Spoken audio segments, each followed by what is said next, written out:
Hey guys, you're welcome back to my channel. It's your girl Tivera here as always and as usual. Guys, on today's episode, I'm going to be updating you with the political landscape in Enugu. I mean, a lot of you have questions. Is Peter Mbah really staying? Is Edeoga reclaiming his mandate? Is Frank Nweke coming back? Is Uche Nnaji of APC? You know, there are a lot of questions, there are a lot of uncertainties. The election has come and gone. I believe that was the last time we had a sit-down chat like this. And on the 29th day of May, inauguration happened where Barrister Peter Mbah was sworn in as the governor of Enugu State. But then, just like every other election cycles and election period, there are winners, there are losers. And most times, the losers do not accept defeat. They said that there's always a contest, and in this case there are tribunal petitions here and there fighting, trying to reclaim mandates, which is like the latest term in Nigeria and Enugu State. So on today's episode, I'll be hanging out with my very learned friend, Barrister Emmanuel Onoha, who I personally call Esquire Onoha, and who got a popular nickname from the past governor of Enugu State. I'm talking about Dr. Chijioke Naman, who called him, or who calls him, Okamed. You can imagine.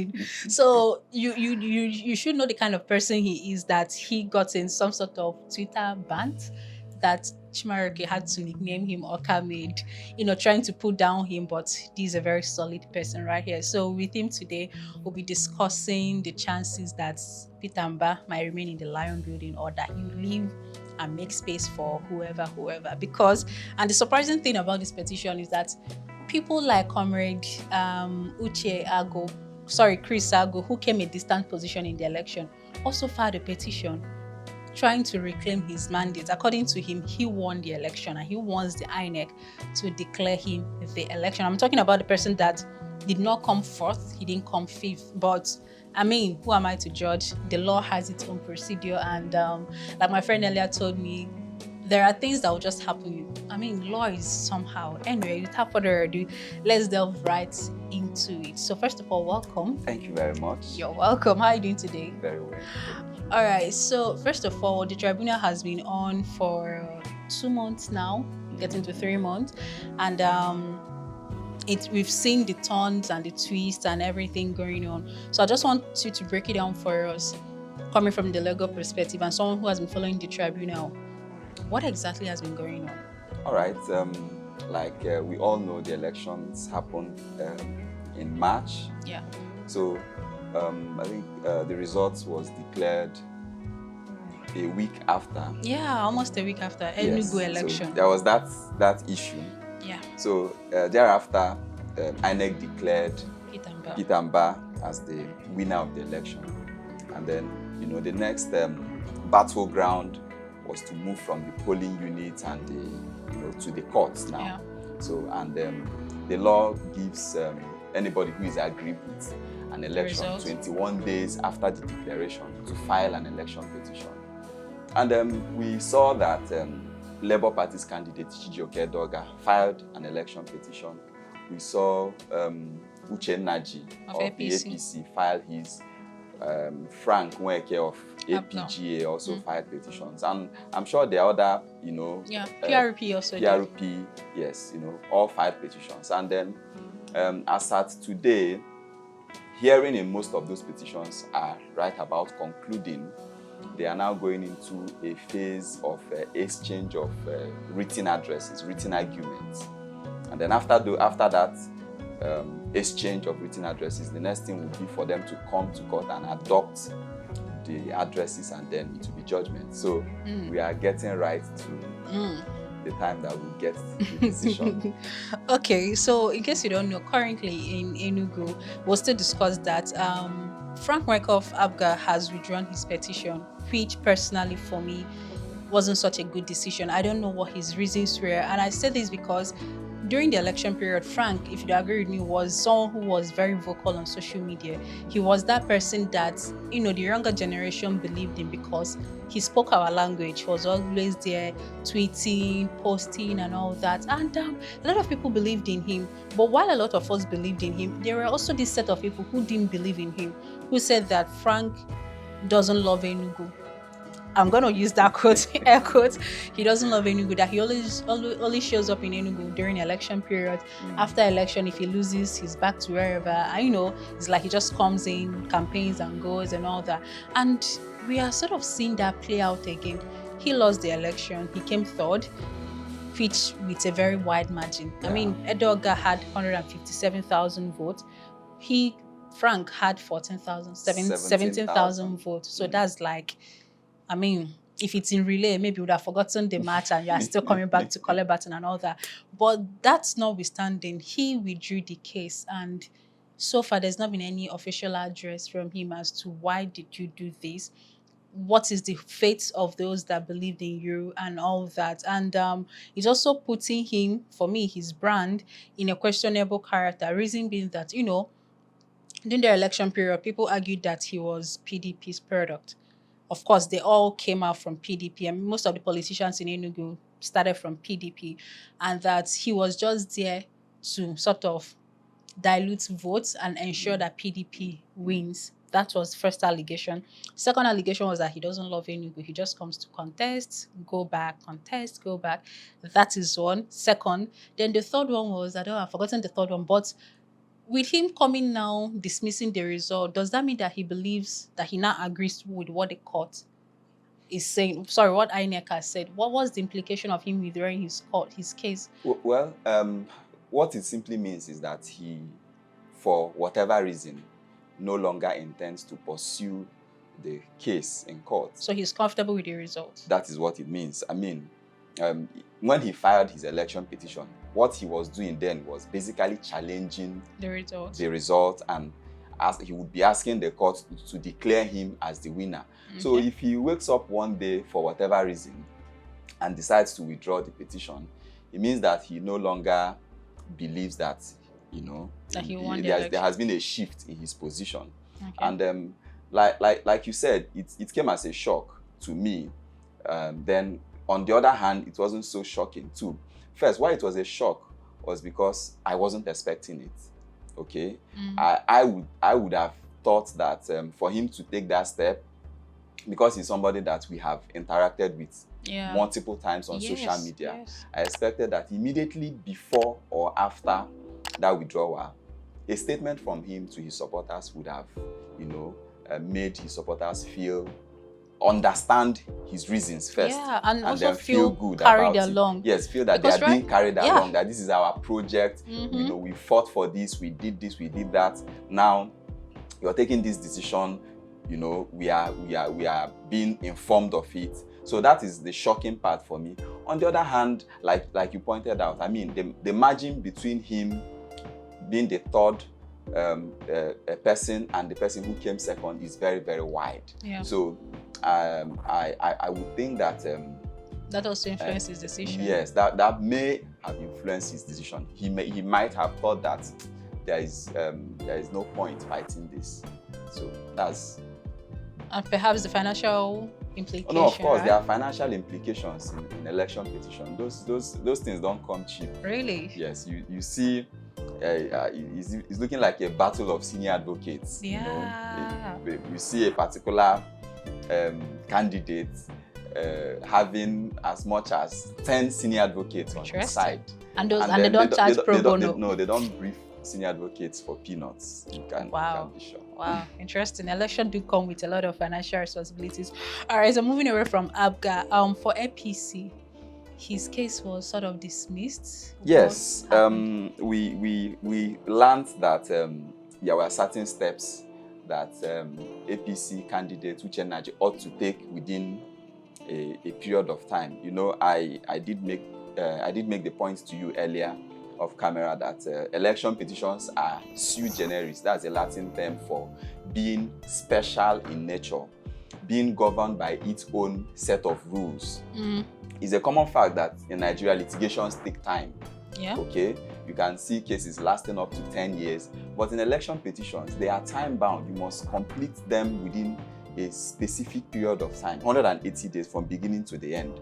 To achieve that, the law has made that have given targets, like within so and so days, you must do this, you must do that, you must do that, and then there's a schedule that you must follow strictly. Okay. So once you fail to take any step, especially if you are the petitioner, that is, you are the person who filed the petition, Yeah. the consequences can be disastrous. Interesting. Your petition can be dismissed on that ground. So we learned that Uche Naji's petition was dismissed because they failed to take a certain step within the time prescribed by law. So okay. his petition was dismissed.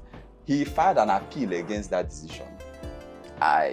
By chance, because I was in the Court of Appeal sometime last week, I ran into his petition in the same court that I was supposed to do my business. I heard his, they argued his appeal against that decision. Some days ago, I heard in the news that the Court of Appeal have dismissed his appeal and affirmed the decision of the tribunal dismissing his petition. Interesting. So the next step for him now will be to go to the Supreme Court. So for now, I don't know if he has appealed for that to the Supreme Court, but that is his that is the situation he is in currently. Now. All right. So far so good. Abga is out of the race for petitioning. APC is also out unless he decides to go to the Supreme Court. And the most interesting part of the case, which is between Edeoga and Peter Mbah. And I would like to say at this point that the case has been interesting because it's moving from objective reality to subjective reality. And I say this because I've seen a lot of Edeoga supporters argue his case based on a whole lot of things that is not law. Things as to state, of course, they're all from Enugu State, local government of origin, still riding on obedient slogan, and a whole lot of things. Trying to play victim as to should I say Milo calling at this point? Like it's our turn, and all that. However, there's been reports that Edeoga that is his team, they're no longer pursuing the petition on the grounds of maybe rigged election or sort of exaggerated results. Instead, they're focusing on the NYSC certificate of Barrister Peter Mbah, where it said that the results, the certificate is based on forgery or was forged by Mbah and all that. So what I need to understand now is really, what are the chances of Edeoga's team? What are they now petitioning for or suing for? And then, if really Peter Mbah's result was forged, is that also enough to disqualify him from continuing being the governor of Enugu State? All right, let me start from the last thing you asked. Okay. If Edeoga is able to prove that Peter Mbah forged his certificate, NYSC digital certificate, it will be very fatal to Peter Mbah. Okay. But I mean, to get there, you have to be able to prove it. Okay. So now, going back to the things you talked about earlier, Edeoga filed his petition, and the way I understood his petition, he was challenging the election of Peter Mbah on multiple grounds. It's normal to do that. Yeah. In fact, like you mentioned, Peter Mbah's petition is being fought on at least 4 major grounds. And what I noticed with Peter Mbah's own was that even though one of the grounds is enough to sink his opponent, he was pursuing all the grounds simultaneously with equal strength and vigor. Interesting. Now, coming back to Enugu State, what I observed, I mean, I'm an observer, okay? I don't play any specific role in the election petitions. I'm just an observer. What I observed was that, especially among his supporters, is that they focused a lot on the NYSC thing, and less focus on the issue of overvoting, which was another ground that they raised. And of course, overvoting is a very serious issue.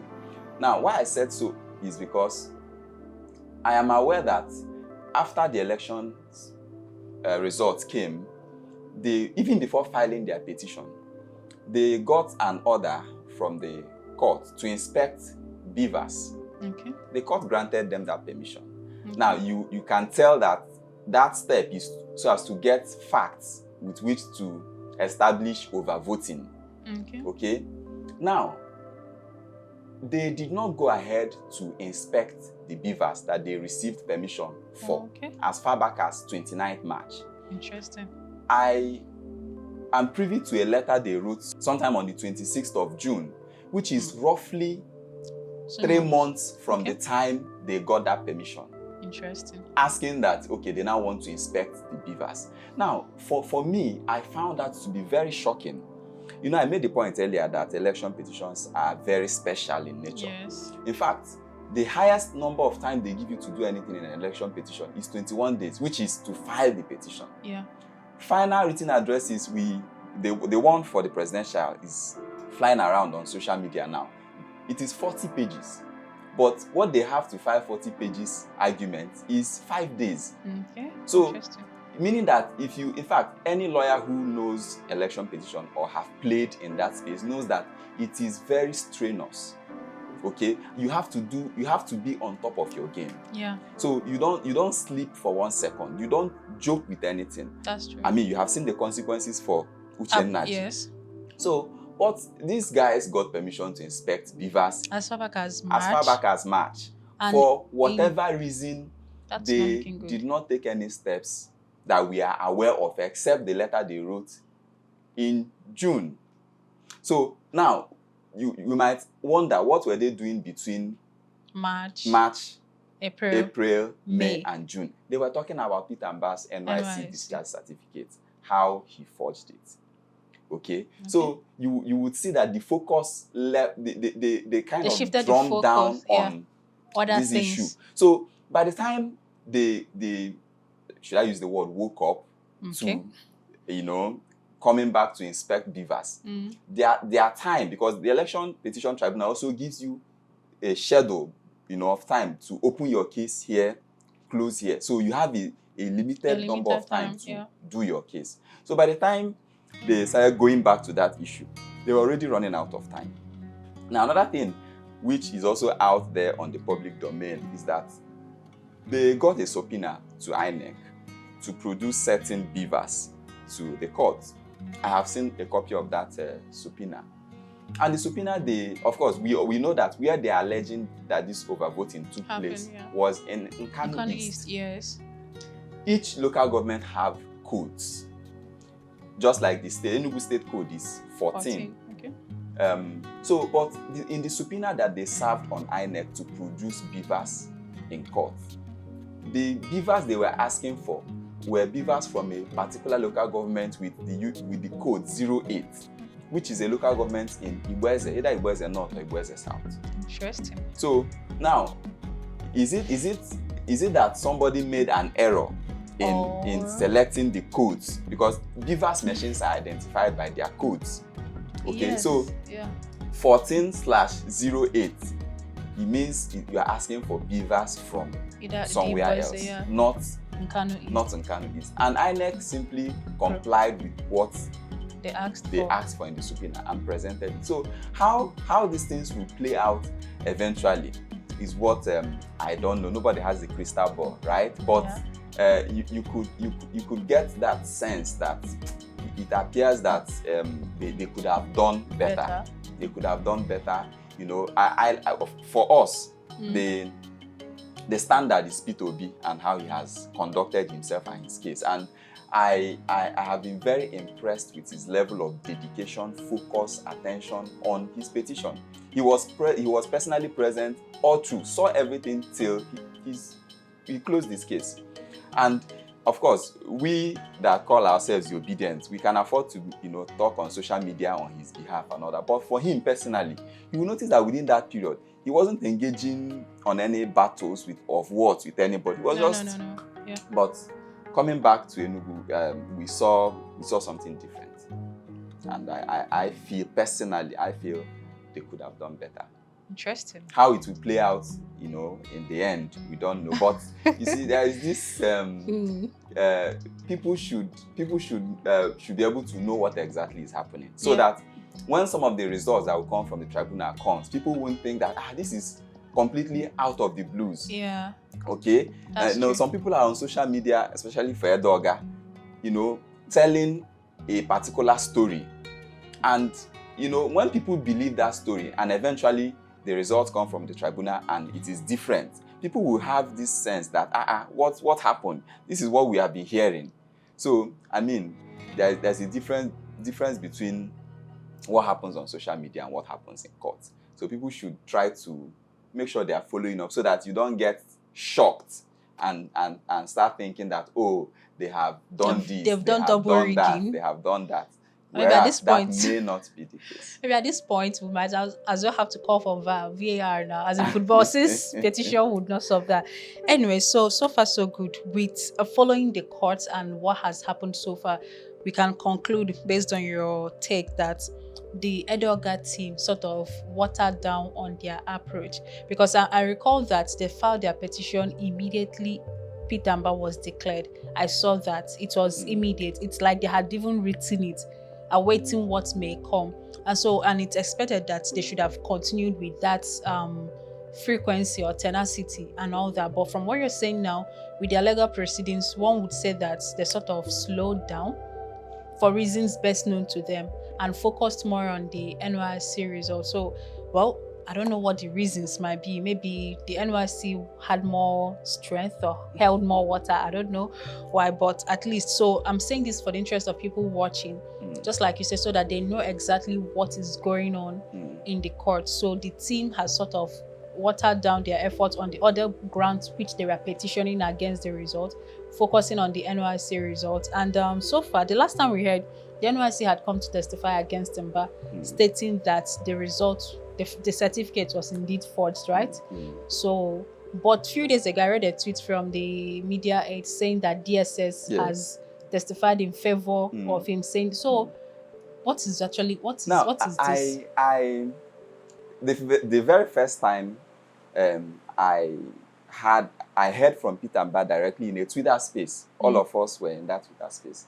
He was asked the question about this, his NYSC discharge thing. He explained what happened, according to him.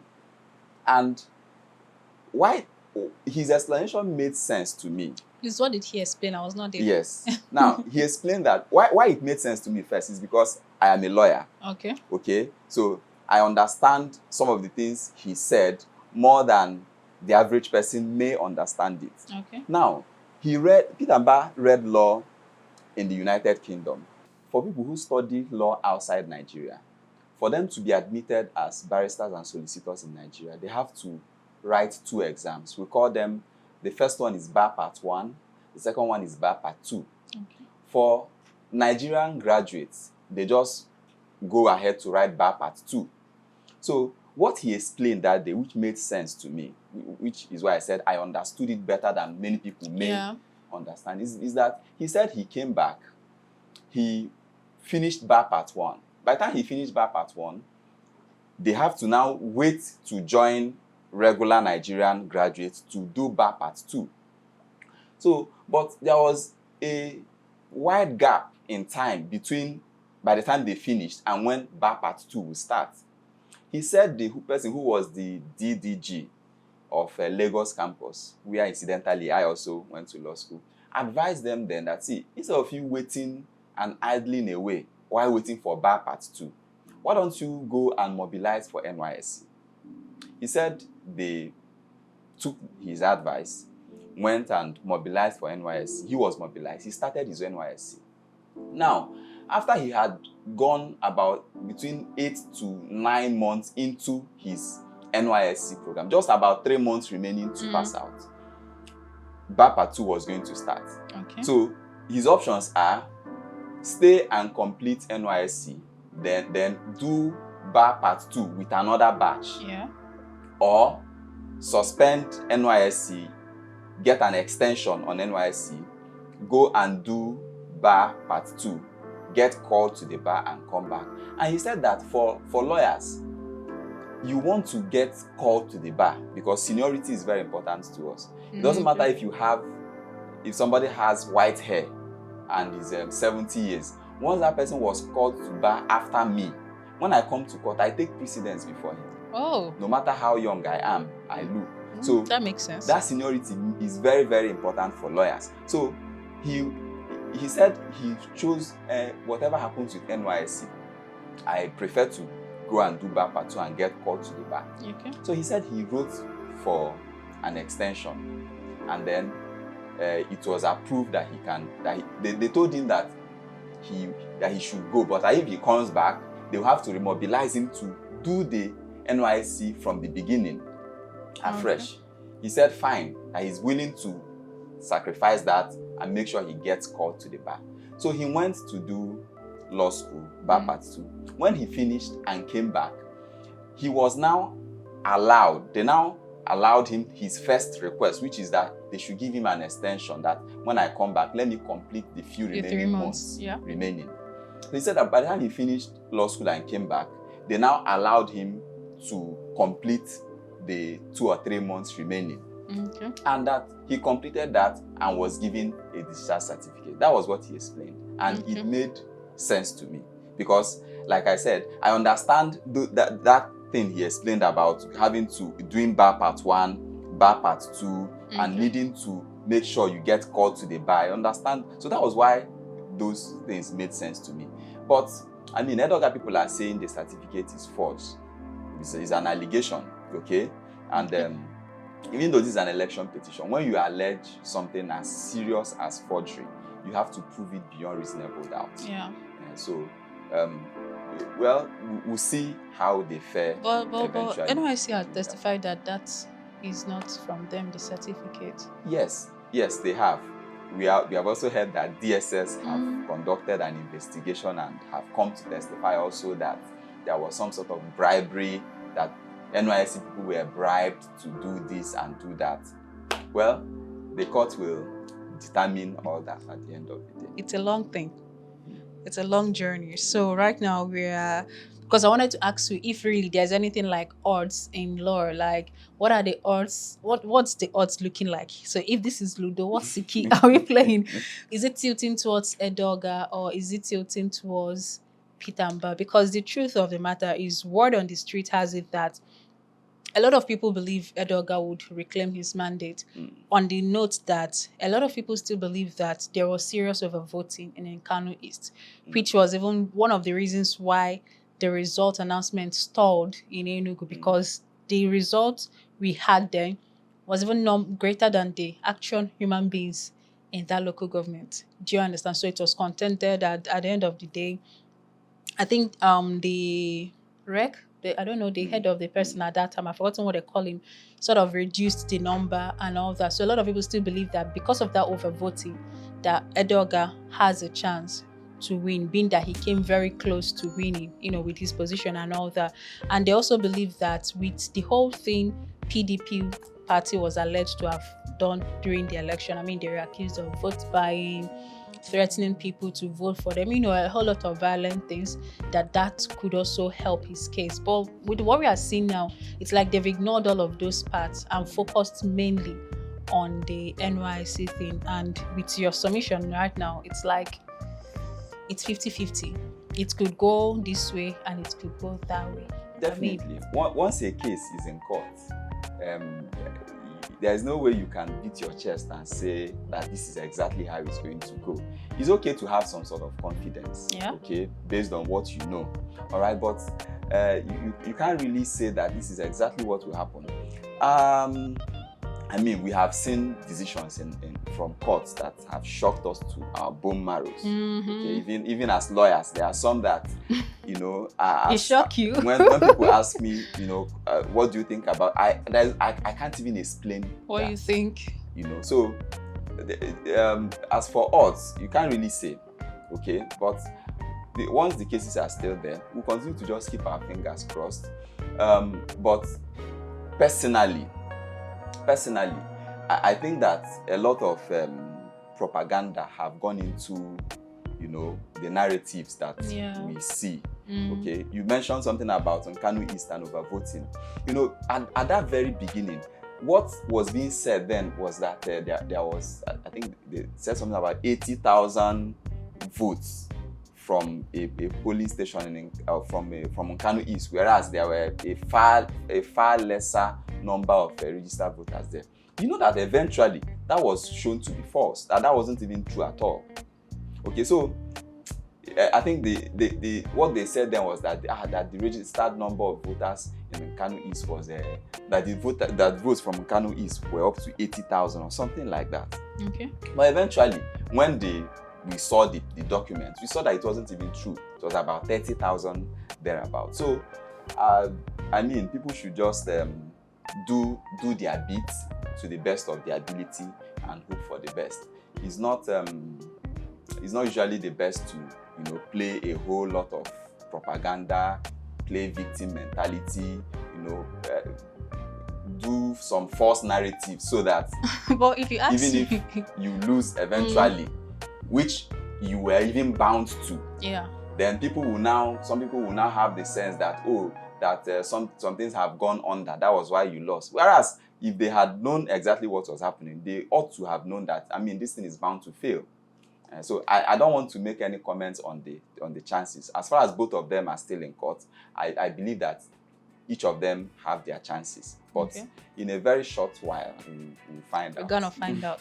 We gotta find out if Mbah would remain in the Lion Building or if Barrister Edeoga, I mean, they're both barristers, they know this, so if Edeoga is going to come in. And that is where we draw the curtain for this episode.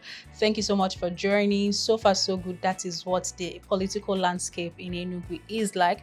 Aside from what is going on in courts, streets are saying a lot of people have come to even love Peter Mbah. I mean, people who voted against him have come to love him. People who voted for him have also come to detest him. I mean, there are people who are saying, no more, I did not know that this is what this guy is up to. I wish Edeoga would win. So there's still a lot of emotions out there, but like he rightly said, the court has the final decision. And is there a date when we would have the final results? We don't have a date yet, but my estimation, because right now they are exchanging addresses. After that, there will be a date to adopt the addresses, then judgment will follow. But my estimate is that in about a month's time, we should start expecting the judgment in about a month's time. Okay. Month's time. That gives us small gap to sew new inauguration uniform. If a new person emerges. Anyways, that's me trying to crack some joke. And anyways, thank you so much for joining. Remember, he is Esquire Onoha. You can, in fact, I'm going to drop his handle if you want to follow him. Remember to subscribe to my channel, like this video, drop your comment. What do you think so far? Have you been following the tribunal, or have you been cooking your own beer parlor gist and all that? It's always very important to follow facts and figures so that you don't get hurt at the end of the day. Thank you, and I'll see you in my next episode. Bye-bye.